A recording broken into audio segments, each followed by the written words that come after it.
Hey everybody. I've been thinking a lot about something that Hannah Arendt used to call the banality of evil. Hannah Arendt was an activist, an author, and she wrote a series of books called The Origins of Totalitarianism, for anybody that's not familiar with it. And um, I've heard her reputation challenged in leftist circles. She's been referred to as a Zionist. I don't know if that's true. But I know The Origins of Totalitarianism is a great work, and her reference to the banality of evil stemmed from the trial of Eichmann, who was a well known German Nazi who had committed, untold numbers of war crimes and was finally brought to trial. I don't know the story of it really well. I think he was actually brought to trial in Jerusalem after the war. And his trial was very much hyped up and promoted. And um, people were struck by how normal this guy seemed. They were expecting to try a monster. They were expecting to see some sort of Disney villain, psychopath, you know, monster with this like appetite for violence because of all of the horrific things he had done. And he just turned out to be this very ordinary bureaucrat with a regular family and, pets, and went home for dinner every night and tried to please his boss and just saw the job of being a Nazi as just another job. And I honestly think that the banality of evil is much more unsettling than the alternative, that people who do evil are these monsters, these kind of one-off personalities um, that you like to think you would just see coming a mile away. And I can't remember the name of the author that said this either, but a lot of people are familiar with this phrase that all it takes for evil to persist is for good men to do nothing. And think about the moment that really radicalized me as an American, I keep on going back to 2005, Hurricane Katrina in New Orleans. I mean, I wasn't radicalized to the point of leaving behind electoral politics yet. When 2008 came along, I was very much convinced that Obama was just going to be the start of a new America. I thought Obama was really going to save us. And like most Americans that believe in the lie of partisan politics, I thought that the problem was the Republicans, all the things, but I was in Orlando that year, and we had just had 4 hurricanes that passed through within 6 weeks earlier that year. So Florida had a really bad hurricane season. We had Charlie, Francis, Ivan, and then Jean, all within 6 weeks. And Central Florida and both coasts got it really bad. And that year, my house burned down on the Ides of March 2005. We had all this water built up in the walls. The electrical systems were shorting out. FEMA denied our claim twice, and then the homeowners insurance company, which was countrywide, denied our claim twice and said that if the problem isn't one they can see, then it doesn't exist. That was what the inspector said exactly. So in August of that year, I was scheduled to go on a trip to New Orleans for a much needed vacation because, surprise, surprise, on the Ides of March, that house burned down completely. So we had been living in a Quality Inn, I think, for months. We decided to go to New Orleans, and our flight was canceled on the day that the levees flooded. So we went out to Universal Studios instead and stayed in one of the hotels out there and decided to do our vacation at the parks.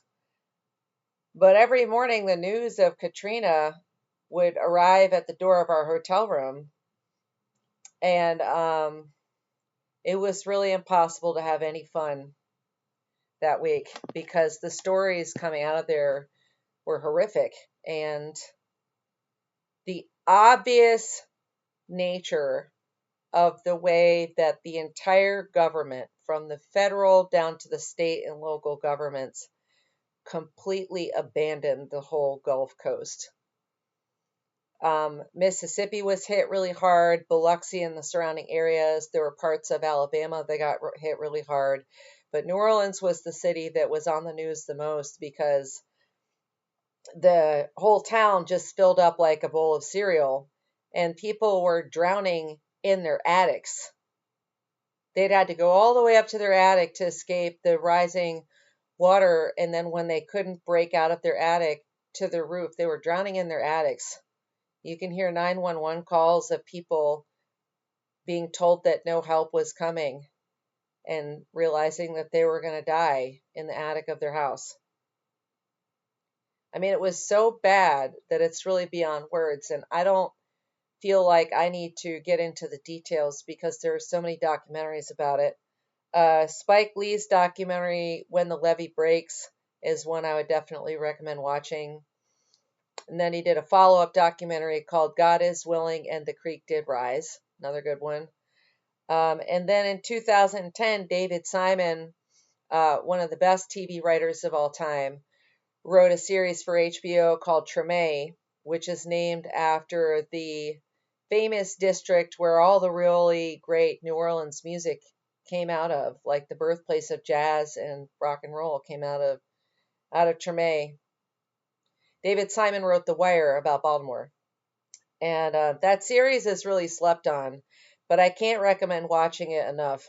And I just rewatched it again, probably for the fifth or sixth time I've watched the series. And it picks up 3 months in the 3 months after Katrina. So it picks up with with the aftermath. And the level of municipal corruption among the police force and the local governments is something you would think only happened in a John Grisham novel, unless you understood how the American empire really works. And that's what I mean when I say the moment that radicalized me was Hurricane Katrina, because the way that one of the most iconic cities on earth was just completely abandoned and left to drown really was the American empire with the mask off. And if you look at every other natural disaster, I'll leave that to you to decide whether or not they're really natural. I am skeptical. And I think a lot of people are increasingly skeptical now, but we'll just call them natural disasters for the sake of not turning this video into something different, into a different topic. Um, it's the same pattern every single time. And it's always divided along class lines. The people with the money remain untouched. Any assistance, if it's even needed, always finds them. The people with the money, they always manage to have everything they need and not really suffer too badly. And the people in the lower socioeconomic classes, small business owners, working class people, the poor, the elderly, and often the minorities. I mean, there's definitely a huge racism element to this. I still maintain that it is a class issue more than it is a race issue. And I think that's pretty evident, especially given the fact that the entire Gulf area and the Louisiana Bayou was all abandoned after Katrina. Um, and those areas in many places were predominantly white. Poor white folks were abandoned just as much as the poor black folks were. But this pattern replicated itself in the Lahaina, Hawaii fires. It replicated itself with the PG&E fires in California, Hurricane Helene in Tennessee and North Carolina. I mean, the East Palestine, Ohio rail disaster, like all of these disasters in recent memory from the last 20 or 30 years follow the same pattern where, the news passes off the failures as government incompetence and then focuses on these kind of feel good, hero stories. This local hero doing this, that local hero doing that. They always spin a bunch of propaganda to try and paint the police forces in a positive light, FEMA in a positive light. Oh, they're doing everything they can. They're working as fast as they can. People aren't being understanding enough. And, there's always a great deal of spin with these stories, but what really happens on the ground, if you listen to the locals, especially now that there's social media, like, can you imagine what we would have known and heard about Hurricane Katrina if TikTok had existed back then, or Instagram, or even Facebook? I mean, hell, even if MySpace had existed back then, we would have heard a whole lot more. But remember, we had to rely on conventional media sources. And unless you were in the local area or knew somebody that was local to the area, for a long time, we had to rely on conventional media sources. And there were so many things that were, narratives that were spun to suit particular agendas. But on the ground, what was actually happening was cops and National Guardsmen were shooting anybody that they called looters. And everybody was called a looter if they were breaking into a store trying to eat. They weren't called people trying to survive. They weren't called survivors looking for food and water. They were called looters, right? Entire prisons were just abandoned. There was one really well-known prison where the guards all left and they just left the prisoners to fucking drown in their cells. And then when the prisoners, some of them managed to escape and took refuge on top of a bridge, they showed up and just started shooting them. I mean, hospitals were abandoned. Housing projects that were built in the 1950s out of solid concrete block were abandoned. They were boarded up so people couldn't return home. And then eventually they were torn down, even though they were unaffected by the hurricane. Contractors were rolling in, all of George Bush's cronies with Halliburton and all these other private contractors were coming in and snapping up real estate for a song, tearing down everything, gentrifying the whole area. Private equity funds made a killing. All of these various relief programs ended up really lining the pockets of politicians and contractors. None of the relief money actually went to the people who needed the help. This is the story of America, folks. I mean, this is not a one-off. This is the face of the American empire. People really need to understand the American empire with the mask off is the empire that under two presidents now has fully supported a Holocaust in occupied Palestine, an Israeli Holocaust, which is now spread to southern Lebanon and to Syria and Iran and Turkey. The face of the American empire with the mask off is the empire that manufactured a fake war on terror on a false premise that there were weapons of mass destruction in Iraq and killed 2 million Iraqi and Afghani civilians, devastated the countries, spent trillions of dollars, and accomplished nothing except feeding the greed of politicians and military contractors. The face of the American empire is every place that there has ever been a natural disaster in the United States in the last 30 years. Anybody that lives in these areas, any especially working class person or poor person, can tell you how little has ever been done for American citizens when Mother Nature allegedly comes through and devastates an area. And it is always, always, always the people that the system is able to extract the least profit from that get abandoned. This is not new. This is Republican governments, it's Democrat governments. That's the thing that can be really frustrating, is to see that in 2026 people still make this a partisan issue. I saw comment threads on Hurricane Katrina documentaries about how conservatives don't care about black people. Like, bitch, what the fuck are you talking about? The whole entire government of New Orleans was all Democrats, and most of them were black Democrats.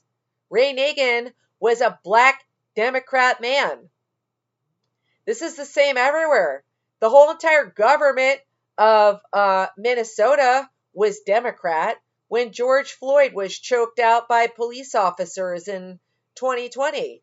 Democrat mayor of the city, Democrat government of the state, Democrats. You know, Atlanta, Democrats. Stacey Abrams, black Democrat. Raphael Warnock, black Democrat. Gave $90 million to the police force to build this cop city in North Atlanta. Baltimore. David Simon wrote The Wire all about the corrupt politicians of the Washington, D.C. area, including Baltimore. All Democrats. Most of them black. Detroit. New Orleans. This is not a partisan issue. This is a class issue. It is a class issue.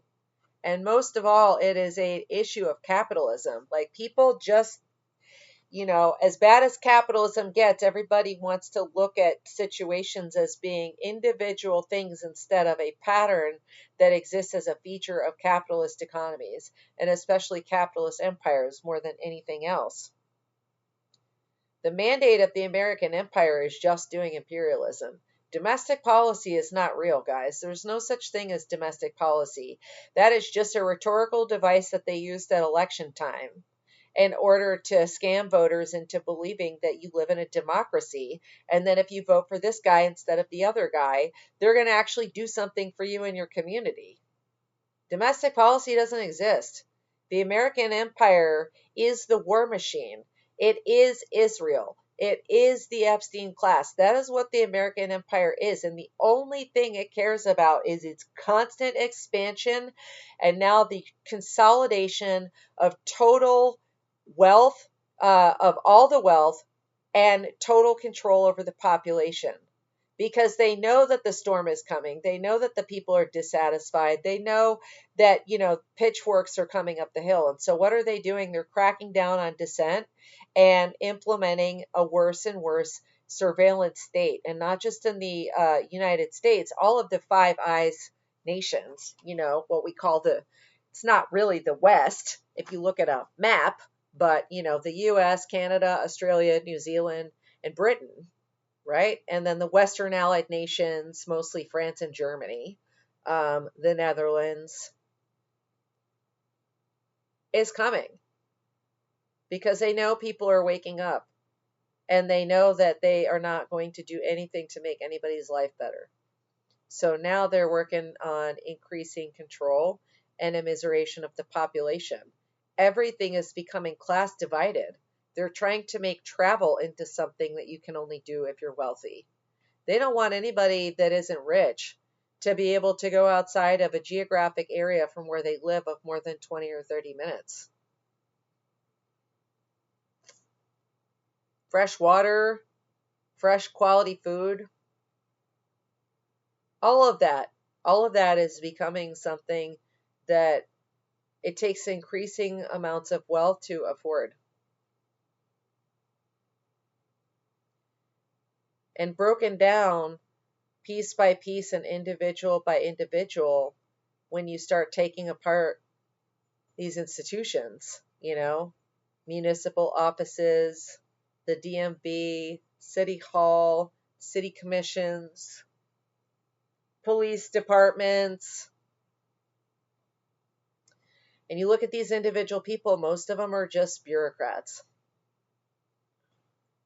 Everybody is doing a little bit of corruption to go along and get along. Nobody really thinks of themselves as a bad person. Nobody really thinks of themselves as a corrupt person. They just kind of relate to it as the way it is. I'm just doing my job. How else am I going to feed my family? Whatever. It is all agonizingly banal. It is the banality of evil. And Treme, as a show, does a really great job of breaking that down and showing that to us. Highly recommended that show. I don't have any solutions to this, folks. I'm just here pointing it out. I hope this gives you something to think about today. See you in the next one.